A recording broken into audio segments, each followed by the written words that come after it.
प्रजासत्ताक रिपब्लिक ज्याला म्हणतात गणतंत्र मिळालं होतं। आणि भारत माता की जय जेव्हा आपण म्हणतो तेव्हा ती भारत माता नेमकं कोण असतं? ती मातृभूमी जरूर असते, ती माती असते, ते दगड असतात, अनेक भारत माता की जय त्या मातृभूमीला म्हणतो। पण त्यासोबत त्या मातृभूमीची आत्मा कोण आहे? त्या मातृभूमीची आत्मा त्या मातृभूमीची प्रजा आहे, लोक आहेत, तुम्ही आहात। वर्षात 30 वर्षात बघितलं आहे भारत माता की जय म्हणजे तुमची जय, भारत माता की जय म्हणजे त्या तिकडे बसलेल्या आईची जय, भारत माता की जय म्हणजे त्या तिथे बसलेल्या एका वयस्कर शेतकऱ्याची जय, भारत माता की जय म्हणजे तिथे वन उन्हात फिरणारा एक तरुण मुलगा त्याची जय।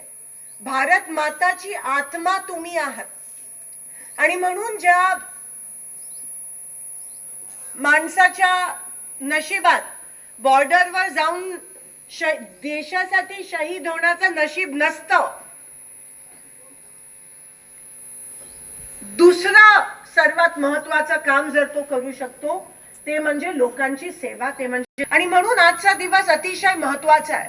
तो लोकशाहीचा जय जयकार करणारा आजचा दिवस आहे, तो संविधानाचा जय जयकार करणारा आजचा दिवस आहे, तो शेतकऱ्याचा जय जयकार करणारा आजचा दिवस आहे, तो दीन दलित अल्पसंख्याकांचा जय जयकार करणारा दिवस आहे, तो माझ्या बंजारा समाजाच्या एका पीडित व्यक्तीचा जय जयकार करणारा दिवस आहे, तो एका पीडित महिलेचा जय जयकार करणारा आजचा दिवस आहे।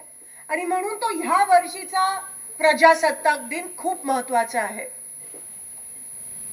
कारण जर प्रजाच राहिली नाही या देशात, जर प्रजाच राहिली नाही, जर लोकांची शाही ज्याला आपण लोकशाही म्हणतो जर तीच राहिली नाही, तर प्रजासत्ताक दिन साजरा करायची वेळ किंवा प्रसंग ह्यापुढे आपल्यावर येईल का नाही हा प्रश्न माझ्या मनात आज निर्माण होतो।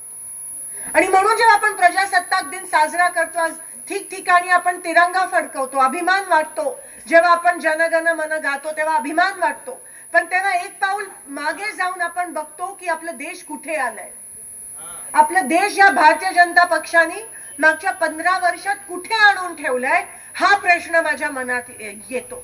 आणि म्हणून एक जिल्हा परिषद पंचायत समितीची निवडणूक ही फक्त पंचायत समिती आणि जिल्हा परिषदाची निवडणूक नाहीये, ही निवडणूक एक क्रांतिकारी निवडणूक ठरणार आहे। ही निवडणूक ही लोकशाही वाचवण्याची निवडणूक ठरणार आहे, ही निवडणूक तुमचा अधिकार वाचवण्याची निवडणूक ठरणार आहे। जर एका तरुण मुलाला काम मिळत नसेल, तो वन फिरतो। ವೀಕ್ಷಕರೇ, ಈ ವಿಡಿಯೋ ನಿಮಗೆ ಇಷ್ಟ ಆಗಿದ್ರೆ ಈ ಕೂಡಲೇ ಸಬ್ಸ್ಕ್ರೈಬ್, ಕಮೆಂಟ್, ಲೈಕ್ ಮಾಡಿ ಹೊಸ ವಿಡಿಯೋಗಳನ್ನು ಮಾಡಲು ಬೆಂಬಲವನ್ನು ನೀಡಿ।